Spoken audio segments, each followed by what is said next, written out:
Hey everybody, Simon Rosenberg, Hopium Chronicles. We're here with a great event today. We've got with us Abigail Spanberger, Congresswoman from Virginia, who is running to be our next governor in Virginia. Very optimistic about this race. She's a phenomenal candidate. And I think for everyone who's feeling a little down, I'm about to give you something to feel really excited about. Welcome, Abigail. Thanks so much for having me, Simon. I appreciate it. Listen, we're here because the Hopium community is going to I'm endorsing you. We're going to get behind you. We're going to help you Yeah. win in every way we can, to volunteer, to give money, to do whatever you need us to do. Just introduce yourself to our community. Tell us a little bit about yourself, the race, why you went crazy and decided to run for governor, all those things. But welcome. Thank you for being here today. Thank you. Thank you. Well, I'm Abigail Spanberger. I represent Virginia's 7th District, and I will through the end of the year. I come from a background of service. I grew up in a home where my father was a career law enforcement officer. My mother was a nurse, and our focus was always on service to community and service to country. So I set out to follow in my father's footsteps, first as a federal agent as well. And I worked a variety of cases from money laundering to narcotics cases. And then I have continued on that path of service, but I joined the CIA. I was a case officer with the CIA. I worked undercover for the entirety of my time with the agency, and I focused on everything from counterterrorism to counter proliferation to counter narcotics.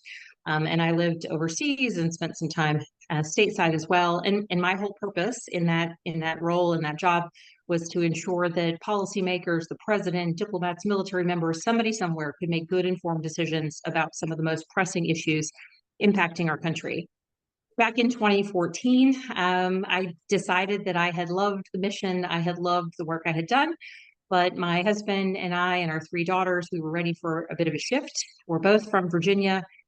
We decided to go out on a limb, make a big change, and move back home to Virginia. So I left public service. I left CIA, moved back home to Virginia. I got a job in the private sector, focused more on that community service. I started a Girl Scout troop. I volunteered with Moms Demand Action, and I really thought that's where I was going to center myself in my focus on service. But then the 2016 election happened, and as a former intel officer who had always endeavored to ensure that people were making good, informed decisions based on data and information and well-sourced intelligence, it was a real sort of aberration in my belief in and my understanding of our wonderful country.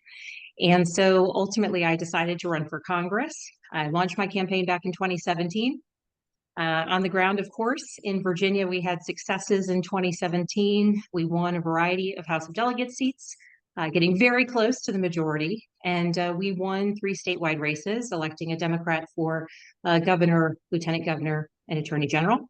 And then in 2018, when I was on the ballot, I beat my incumbent, who I had been challenging. I was the first Democrat elected in my district since 1968.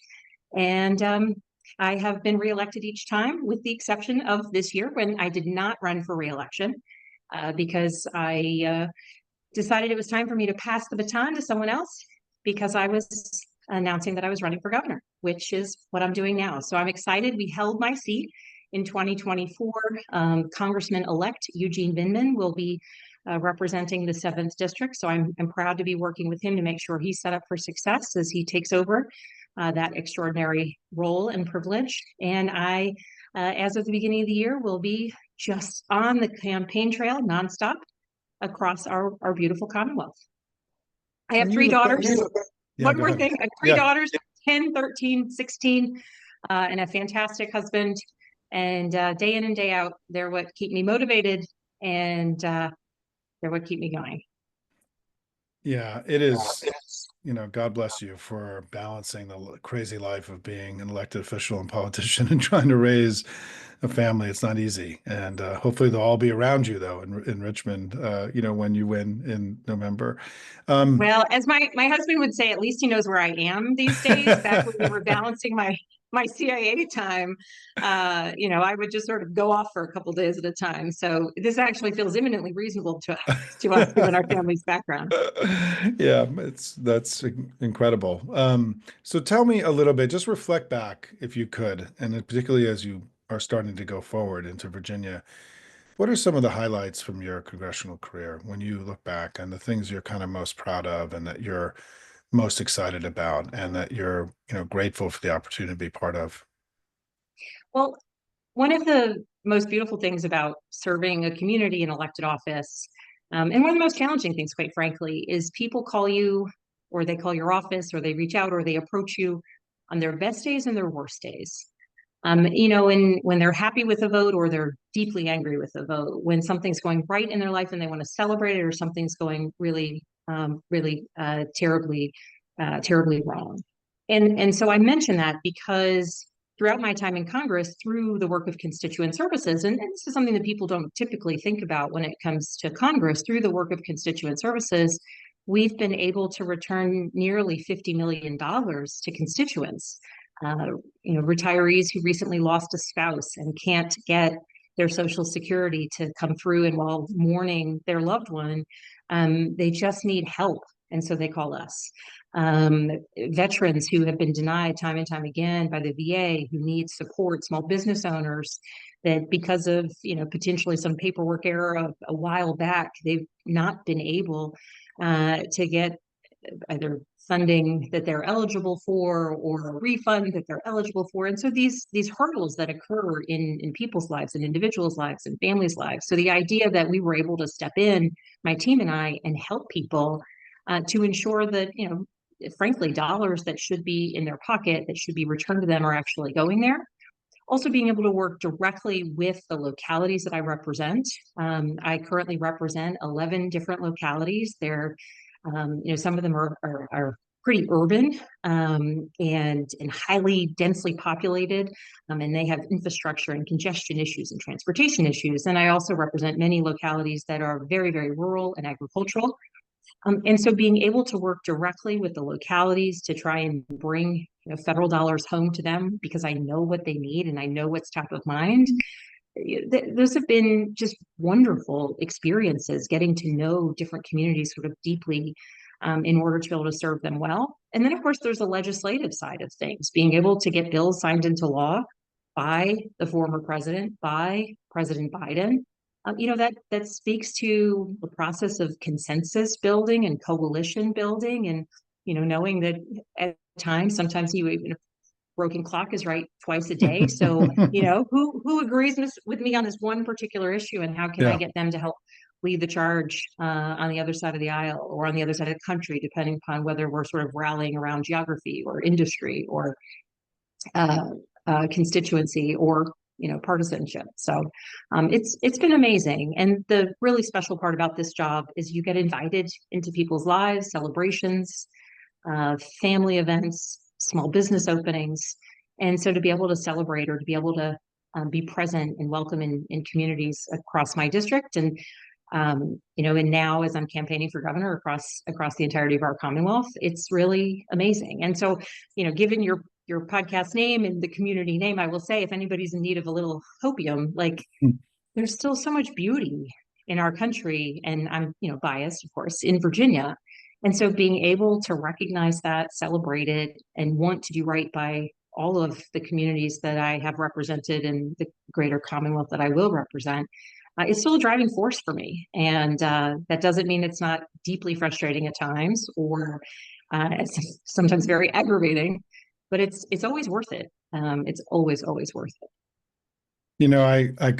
I'm going to resist going off on a tangent here just for time reasons, but I mean, the way you just ended that discussion is so consistent with the way that we view things here. I mean, we talk a lot about the greatness and goodness of America and how, MAGA has a negative sentiment machine that's trying to convince us of that our country, our leaders, our institutions, each other, that we're all bad and things are terrible. And that part of the way we beat MAGA is by responding with love of country and patriotism and the sense that you just brought about this remarkable country that we live in, that you understood from the work that you did abroad. I mean, I think for people who do work abroad, sometimes it gets a little bit easier to see all that compared to other places. And so I'm grateful for that sentiment. It's very consistent with the way that we see the world here and talk about the world here at Hopium. And I think just before I dive into the Virginia stuff, Just a quick comment, given your background at the CIA,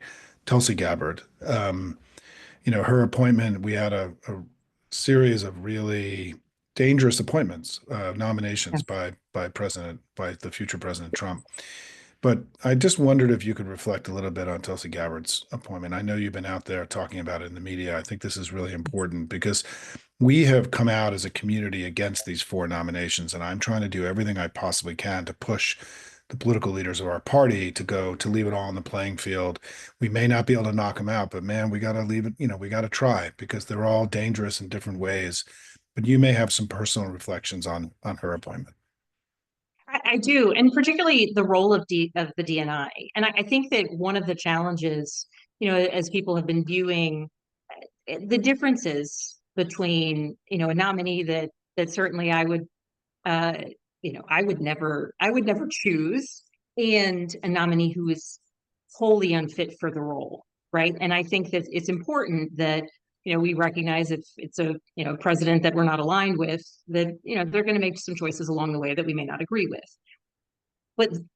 But my sentiment and my opinion of Tulsi Gabbard's nomination as the DNI has nothing to do with party, has nothing to do with partisanship, has nothing to do with President-elect Trump. It has everything to do with the fact that this role is essential and central to our national security, and she is wholly unfit and potentially a very, very dangerous nominee. And I would just say, one of the challenges with this nomination is most people, and correctly and reasonably so, most people don't have a view into what the Director of National Intelligence does. Attorney generals on television from time to time, certainly Secretary of Defense, people can understand what that role is. But the DNI, the role of the DNI is a behind the scenes role. It's a role that is vitally important. It was created after 9/11 when there was recognition that there needed to be greater coordination between our intelligence agencies, and the DNI and the office of the DNI, the ODNI, was created to be that mechanism. The DNI has access to every single secret, to an understanding of the sources of intelligence that the members of the intelligence community collect, the methods that are used, the people who may be risking their lives to collect the information. And they also know what we know, right? Sometimes in a negotiation, the strength is knowing things about an adversary, knowing things about the risks or the threats, right? I mean, even if you look at just basic examples that have been in the press, the potential terrorist attack on a Taylor Swift concert. Like, how do we know that? Because of the intelligence community and because of our coordination with intelligence community. Now, the actual sources and methods that allowed us to know that there was that threat, like that is a major secret, because it's either a technology or capability or a person. When we, the United States of America, let Ukraine know that Russia was going to invade, categorically, without equivocation, we knew it was going to happen. That's as a result of intelligence, right? And so when you have someone like Tulsi Gabbard, who has been an apologist for Putin, has given Russian propaganda talking points regularly, not to mention her, being an apologist for Bashar al-Assad, going to Syria as kind of a lone person to be used as a sort of tool of propaganda there. This is not only an issue of really poor decision making, but it's a real risk of where does she align with in the choice of whether you align with the United States of America or you align with Russia. She's proven time and time again that she will buy into Russia's talking points. And so back to that Ukraine example, we knew that information somehow, right? Those are the sources and methods is the way that we knew that information. So what happens if we have a DNI who just decides to be, a little freewheeling with how we get this information? That puts people's lives in jeopardy. That puts our capabilities in jeopardy. And it's unbelievably dangerous. And so I would like for us to return to a future where who is serving as the DNI is not kind of top of mind for most Americans, because we know without a shadow of a doubt that maybe with a little bit of volleying party to party, president to president, slight differences there, that we know that person is a professional. And Simon, you've got me riled up. So if you'll give me one more moment to make Yeah, one more yeah. point, when you I'm look at loving it, by the way. It's okay. Okay. It's great to hear all this. Yes, thank you. if you look at the prior choices for DNI, and again, it's a relatively newer role, but I'll give Director Clapper as an example. And I once had the occasion of briefing him some years ago. Here's a man who served as director of DIA, director of NGA, so Defense Intelligence Agency, National Geospatial Intelligence Agency. He was an undersecretary at Department of Defense, and he held those roles under George H.W. Bush, Bill Clinton, George W. Bush, Barack Obama, and ultimately when he was DNI, right? So here's somebody that has served in a nonpartisan, important role, and had done so regardless of sort of the political party that might have been in the presidency. And also he brought an extraordinary level of expertise. The same can be true for, of course, the first DNI, Negroponte, who had a lifetime of service and relevant experience. And even former President Trump, the first DNI that he appointed was former Senator Coates. So not only, yes, so a Republican senator, a Republican elected official, but Yeah. someone who had served on the Intelligence Committee during his time in the Senate, has served as an ambassador, and brought with him a level of expertise and experience that, even though he had served in a partisan or elected role, really did have experience that helped him understand the gravity and the seriousness of the role that he was taking on. None of those attributes can be ascribed to Tulsi Gabbard, in addition to the fact that that she is, among the names I've mentioned, the only one who's trafficked in conspiracy theories, the only one who's been an apologist for Vladimir Putin and Russian aggression, and the only one who has time and time again, sought to undermine the standing of the United States on the international stage. Yeah, I mean, we got to fight, and I'm grateful for your leadership this week. You've been very outspoken. It's really important. I'm really just it's a critical time for us to stand and be counted on this, because it will be a tragedy for the country if somehow she ends up in there, and we got to just keep fighting. But let's turn our sights to Virginia. You'll be a candidate, full-time candidate soon. How's everything Yes. going? And what are going to be the key issues, do you think, in the race next year? So it's been going well. I first got in the race last year. I announced that I wasn't running for reelection to Congress. I was running for governor. And so we've been doing a slow build on the campaign trail. Certainly, I spent a lot of time this past year being supportive of our 2024 candidates, where with two retiring members out of Virginia, myself and Jennifer Wexton, we held both of those seats. We worked hard to support candidates who were endeavoring to flip seats, and we came close, but we didn't manage to flip those two seats. But overall, Virginia went for Harris this time. Virginia had a good showing, and I was proud to be able to go around and support candidates. In the bill that we have done for our campaign, I've spent a lot of time digging in deep on policy, meeting with various different individuals and community leaders.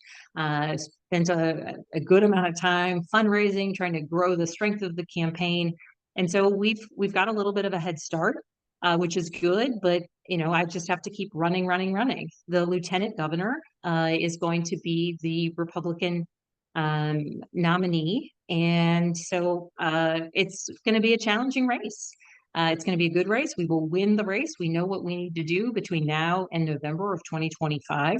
And it's just going to be a full-on sprint until then. But I believe in it. I know I will outwork anyone. I will outbelieve anyone. And frankly, in Virginia, we love to talk about how, as goes Virginia, so goes the nation. And so we take that responsibility quite seriously. I know that, we are on the path towards winning the majority in 2026. And certainly it's a long path between now and then, but a first kind of pacing point in that endeavor is making sure that we win in Virginia. And I know we will, and I'm working hard to make that happen. Well, our community raised a lot of money in the Virginia elections, in the Assembly and Senate elections a year ago. And it was sort of the first big community-wide project of the Hopium community. We had played in a Jacksonville mayor's race, and we'd been involved in the Wisconsin Supreme Court race. But we put our stake in the ground for 6 races, and we raised close to $300,000. And people flew in from across the country to volunteer in the final few weeks. So this community was invested in what became a great election outcome for us last November. And so I think people are going to be working hard to defend those gains that we made with terrific candidates, and of course our wonderful new speaker in Virginia, and to help you win. And so this is going to be very important to us. I mean, there aren't that many elections in this coming Yeah. year, and as you pointed out, for the Democrats, this is going to be a huge opportunity to get off on the right foot and to start rebuilding after this tough election. What are you hearing from folks? I'll just wrap with this for time, but when you go door to door when you're meeting in communities, what's front of mind for people? What's coming up the most? What do you think is going to really drive the discourse in the election next year? I mean, the overarching theme is that people just want things to work. People want strong public schools. They want safe public schools. They want to ensure that, we're not just talking about the problems. We're not just talking about the fact that we're having, in Virginia, like so many places, a teacher retention issue, that we're not just talking about learning loss that still is reverberating from COVID, that we're actually making investments in our schools, in our teachers, and in our kids' success. That we're focused on ensuring that whether our kid is, are headed to college or into career, that they're set up for that opportunity and supported through their schools. Parents want our communities to be safe and safe from gun violence, which of course is the #1 killer of kids. And they're worried about the costs of things from, eggs at the grocery store to prescription drugs to housing, whether that's an apartment rental or somebody looking to buy a home. And like so many places across the country, Virginia, thankfully, is a place that a lot of people want to move, but we do have some challenges with certainly not enough housing supply, particularly in some of our most populated areas, and that puts real pressure on families looking to really kind of put down roots. And so recognizing that these are all challenges that people face, and none of them can be fixed in a day. But if we are only talking about the problems and not endeavoring to take steps towards fixing them, towards addressing them, towards recruiting more teachers, towards, putting really straightforward measures in place where if someone's in a point of crisis, they can't have access to a firearm, right? To keep our community safe, to keep our law enforcement safe. These are the things that people are talking about, the hardships that folks face with, particularly mental health crisis, particularly for our youth, and then relatedly challenges with substance use disorder. And what, unfortunately goes with that is, the prevalence of fentanyl-laced drugs or counterfeit prescriptions within, our communities. Some of these challenges are not different than many other places. But I would argue that Virginia has an opportunity to demonstrate, what we are for and how we're going to fix things. And particularly, at a national scale, I think that we view people who just, we view it that many people just want things to work Yeah. and things to function. And that's the first step. And then, in Virginia, of course, protecting our rights, we have 45 days of early voting, which is kind of an extraordinary privilege that people really relish.